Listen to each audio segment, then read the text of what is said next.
Hey, I know you've seen ads for Hunters on Amazon Prime, whether it's on Amazon itself, streams, YouTube. Don't you lie to me. I know you've seen them. Anyway, I took the time to watch the entire thing so that you wouldn't have to necessarily waste your time. Here are my thoughts.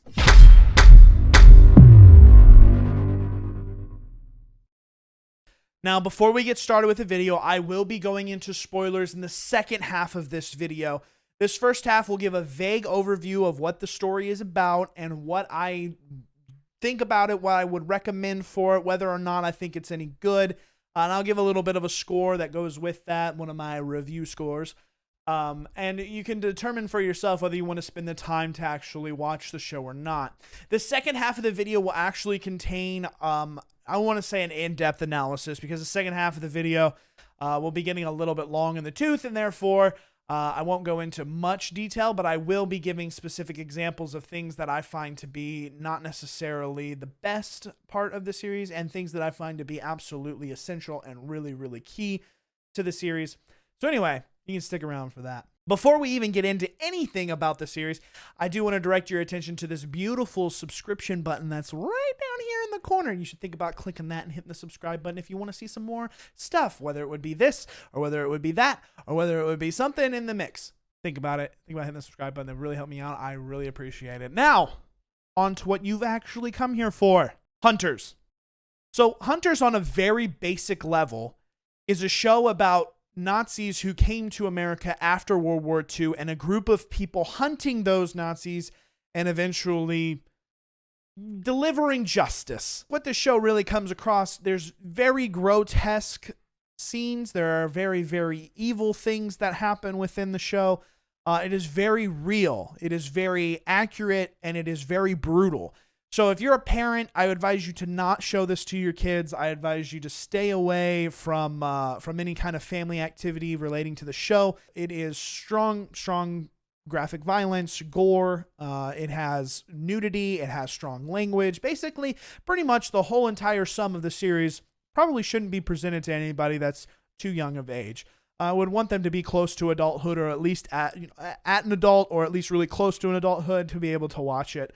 Because there are very, very strong motives. If you decide to watch it with your kids, expect nightmares, trauma, therapy sessions in your near future. Even with the series being so brutal and so grotesque, I feel that the story that they present is top-notch, absolutely fantastic. Now, personally, I'm kind of a history, I wouldn't say history buff, but I am a connoisseur of history. I enjoy historical topics and understanding that the main characters that are portrayed within history, characters makes it sound fictional, but the people who were around for historical things, when they make different choices, or if they had made different choices or decided to do things a little bit differently, the outcomes of what we see with wars, with revolutions, with everything could have been very different had certain situations, certain decisions been made in different light. So, with that being said, I enjoy the ideas of alternate personalities or things that might have been different, or even parallels that could be very, very prevalent, but may not be the full truth of what you see. I really enjoy the fact that people have an imagination to run down those paths. Now, this show is not necessarily completely fictitious. It also is very, very not completely real. So I want to stress that there is a fictional part to this, but it strongly correlates to a lot of historical things that have happened within history. For me personally, this topic is very, very interesting. There are some scenes within this series that are blatantly pandering to an ideology. And there were times where I actually had my eyes rolled just due to the fact of what was being shown. And it's not what I signed up for. I wanted entertainment. I wanted a storytelling. I wanted to be able to be sucked into the fictitious / kind of real story that was being presented. But instead, what I got was political commentary, and that didn't really sit that well with me. Now, for me personally, I was able to look past this. I was able to move forward from it and still enjoy the story that was being presented. But understand that when you read negative reviews for this particular series, there may be some ideological scenes that some people would have stand out to them a lot, and so that will not negatively impact their review. So for me, I think story was absolutely brilliant. I think that the character development, what was happening, the twists and turns that happened within the series are absolutely phenomenal, and I would highly recommend for the entertainment value that is presented from this series, that would be something enjoyable to watch. When looking at the story, character development, the mini stories that are presented through the overarching story that connects between all the episodes, I think this does a fantastic job. This series is really, really good at storytelling. It's entertaining, it's interesting, it grips you, it makes you want more. The producers and writers of this series do a really good job of plot twists and turns, keeping you on the edge of your seat because you don't know how the story is going to pan out. It's like a fish out of water, flipping and flopping every which direction, and it just keeps you entertained the entire time. So with all that being said, I'm going to give this series an 8.37 out of 10. And you're like, well, that's a very specific number. I know the 0.37 is kind of, wishy-washy out the window, but I do think that it's a really good series. Again, some of the detraction with the pandering and everything kind of distracts from the story, and it doesn't keep it as interesting as it could be. But I do think that the overall theme that is presented here is one of entertainment and absolute brilliancy that is being presented for you as a viewer. You get to hear the real hard stories of Holocaust survivors, and they portray them for you on what actually happened. You get to feel the pain and anguish that was plagued on a certain people throughout history. And then you get to see the continuation of them still fighting the war, even though the war has technically ended amongst the nations. So now coming up, I'm going to be giving spoilers. If you don't want to see any spoilers, if you think that you should watch this without any spoilers, you've got 5 seconds. I will do a major alert for when a very major spoiler comes up. So if you want to see a few things about what happens, stick around for just a couple of seconds.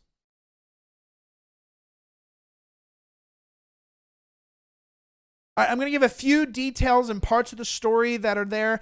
There's only about 3 different things that I'm really going to talk about because this is actually getting into a very long part of the video, and I don't want to take too much of your time for this simple review. So the first part that I really want to talk about is the very first opening scene. The producers and writers do a very excellent job of putting you exactly in what this series is going to be about. And you're at a pool party and you see a guy at the grill, the head of the household, the guy who's sitting there at the grill flipping burgers, and he's talking to some friends on some lawn chairs, and the kids are swimming in the pool, and the wife is scurrying about setting table or trying to get the food ready and that sort of stuff. And then you have 2 other people from across the pool who are walking up to the group that is sitting outside of the pool in the backyard. And as these 2 get close, the girl of the couple that is coming closer, the girl recognizes the man who is behind the grill. She immediately understands that this is the butcher who is a Nazi from World War II back in one of the camps that she had survived in. And she is distraught and rightfully so, and she is overwhelmed with emotion, and she starts, it's him, call the police, do something, somebody help me, why is nobody caring? And they're all thinking that she's gone loony. They don't understand what's going on. And then she eventually gets the word out that this man is a Nazi, and it just so rightfully depicts the terror that those people went through, along with the very next part where he brandishes a pistol that is silenced and starts killing everyone at the party.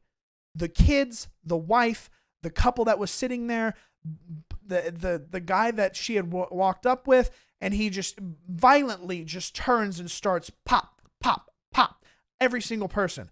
It brilliantly shows the pure evil that was the Nazi regime. And it demonstrates how little regard for life, even though this man had he goes on to talk about how he had spent 30 years of his life marrying this person, siring 3 kids, And then having worked this entire time to produce this life for himself, and this one moment where she recognizes who he is, he completely throws any kind of grip or any kind of attachment that he has to anybody there and just destroys everybody. And it shows the pure evil and disregard for life that the Nazi regime had. So brilliantly and so grotesquely shows right up front, the very first scene, what is going on. So I think that is absolutely brilliant. He eventually kills her after depicting to her that he's worked for 30 years on making this, and then you come in and it's all your fault. If you hadn't said anything, nothing of this would have happened, blah, blah, blah, blah, blah, making them the problem, which then also dictates what the Nazis were actually thinking, because you're pushing off all responsibility on this other person, thinking that you're in the right. It blew my mind when it first happened, because one, it was out of the blue. I thought there was going to be a little bit more of a setting that would be able to show it. So, slapping you in the face right in front gripped my attention immediately, and I thought it was very brilliant on them doing that. And it brings together what this series is truly about. Watching this pure evil up front makes you want to see justice delivered to that person. So with this part, I feel like they did a brilliant job. Now, moving on to something that might not be necessarily that great, is a part where the main character seems to flip-flop in what he's there for and his understanding of what's happening. The main character's grandmother gets shot at night. It's still within the first episode, still within the first 30 minutes. But when he gets shot, he's overwhelmed with anger and wants to do justice by his grandmother because of the atrocity that was presented in front of him. And that rage compels him to seek out the grandmother's killer, become a Batman Robin, delivering justice for the atrocity that was presented to him at a young age, all of that nature. But the problem that I have is that this happens on the first one, and he's so ready to deliver justice, kill this person who had killed his grandmother, rightfully so. I can understand the anger and frustration that he is seeing, especially after going to the police department and them not knowing anything and saying, oh, it looks like it's a robbery gone wrong. And he's like, it's not a robbery. I saw the dude there talking with her, and she said, you can't hide. She knew him. She understood who he was. How can you not see that? I can understand where his frustration and anger lie. And so they eventually get to the point where he confronts the man, and they go through a whole tussle and everything. And then the man is eventually killed. And then it moves on to him being pulled into this group of people that are hunting Nazis. And his grandmother was at the precipice of it. She was literally one of the ones to start the endeavor to try and kill or find out Nazis and kill them because they had infiltrated America. And so with this, he seems to not understand what's going on, and he's literally told of instances. He's told of a guy who would have a radio singing contest for the camp, and then he would kill people who were off key or singing in the wrong note. Are you freaking kidding me? How evil is that? You can definitely understand who that is, but then right when they're there confronting the man and trying to put him on trial for the atrocities that he has committed, the kid's like, well, I don't really understand. He's just a guy trying to be. What do you mean, dude? You've gotten told this story. You understand who he is. You're verifying who he is. And now you have a problem with it? What happened to your grandma? Dude, like, I don't understand how you flip. He does that with multiple times throughout the story of not understanding what the true intent of the hunt. That's what they call it, the hunt. He feels like he understands it and can grasp it, and then he flip-flops and doesn't go back the same way. He does that multiple times throughout the series. And then one of the problems that I have for the series itself is that the main character just doesn't seem to have a nice arc. It seems to be kind of rigid of going back and forth from start to finish, and so it makes it kind of difficult. But at the end, we kind of see it rectified. Basically, the part that really doesn't sit with me is that I just don't understand why the character would kind of revert back for multiple, or, one episode he seems to be doing pretty good and then revert back like he didn't know it in the next episode.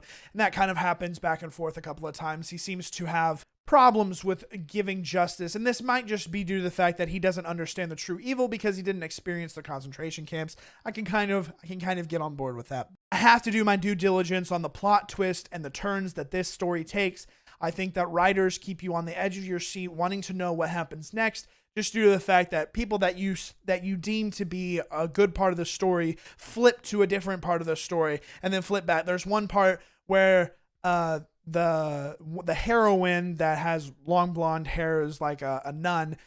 She kidnaps a Nazi, and it looks like she's running away with him, and she's speaking German, and they twist it to even the audience think that this person has traitored the cause and that they've been a mole or something for the Nazis.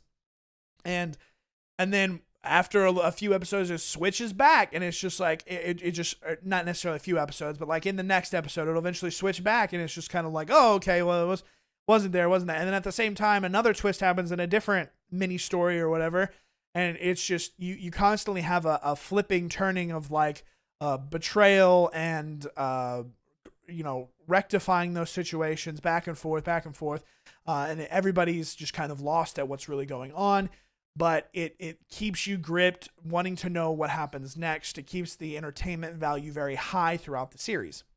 Other thing that I love is the FBI agent and the rabbit hole that she finds herself going down as she tries to connect these murders. The first thing that tips her off is that people are getting killed in very, very unique ways. Someone gets gassed. Someone has all their teeth pulled out. So on and so forth. There's not something that's just an easy, this was a robbery gone bad type thing. It's not just someone getting shot. It's not someone just getting stabbed. Like there is a cause that was definitely premeditated, and she can correlate those across the spectrum. They would have her go down this rabbit hole to find Operation Paperclip, which was the Nazis from Nazi Germany, the Nazi scientists from Germany being brought over to run the NASA rocket program. I think it's absolutely brilliant. Now, I do have to say, I do critique that I don't think that there was a very good correlation between her finding that out and then her getting flipped over into finding the hunters and becoming part of the hunters, spoiler, which you already know about. But anyway, I feel like that story is very creative in the fact that you can have someone, a third-party entity, start bringing in what was happening in a real-world event that had caused this necessarily scenario to work out. Anyway, with this part, I'm going to get into the final twist of the show. It is a huge, huge spoiler. If you haven't seen it yet, I highly, highly advise you to click off the video right now, just due to the fact that this next part, if you haven't seen it, will destroy the entire thing for you, and I highly advise you not to hear it. So I'm going to give you 5 seconds.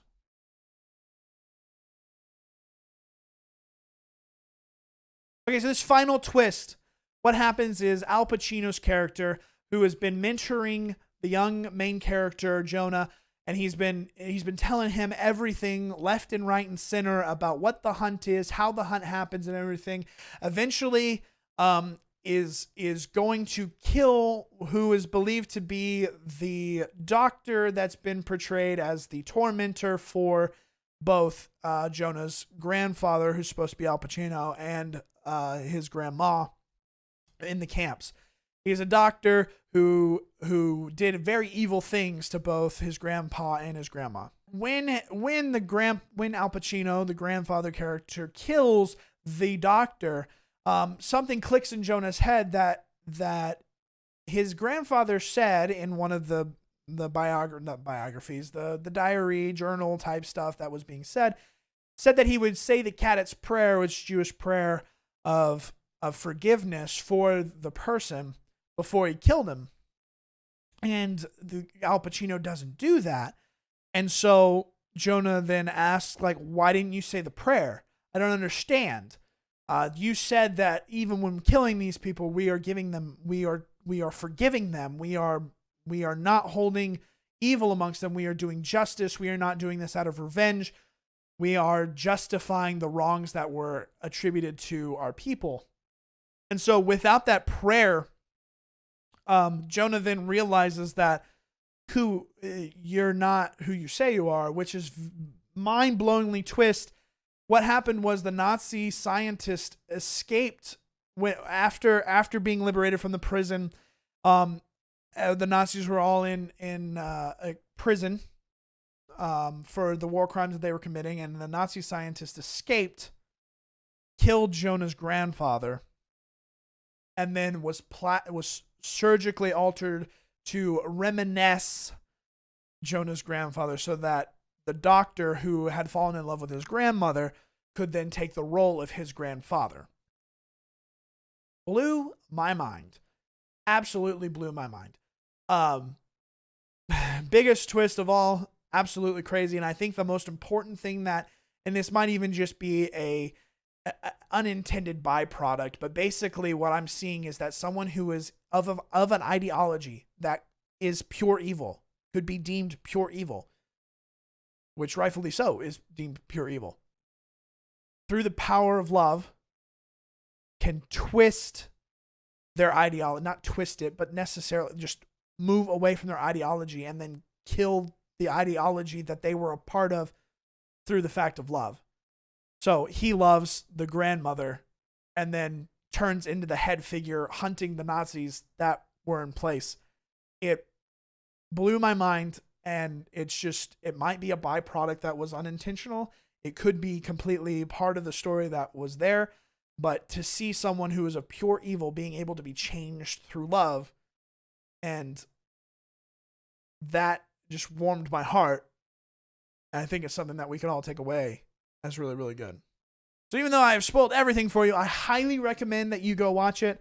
It is a very, very good show. It's highly entertaining, gripping, all that sort of good stuff. I recommend. So, hey, if you made it this part of the video, I absolutely appreciate it. Thank you, thank you, thank you. Think about hitting that sub button. You get more reviews. You get more topics. I don't really know. I go all over the place. I do all sorts of different things. Gameplay, stream industry, reviews, talking about different things. I would love it if you would hit that subscribe button for me. Help me out. Watch some more videos. There should be something popping up at some point over here. And then the subscribe button's here again. I love you sticking around. Have a beautiful day. I will catch you in the next one.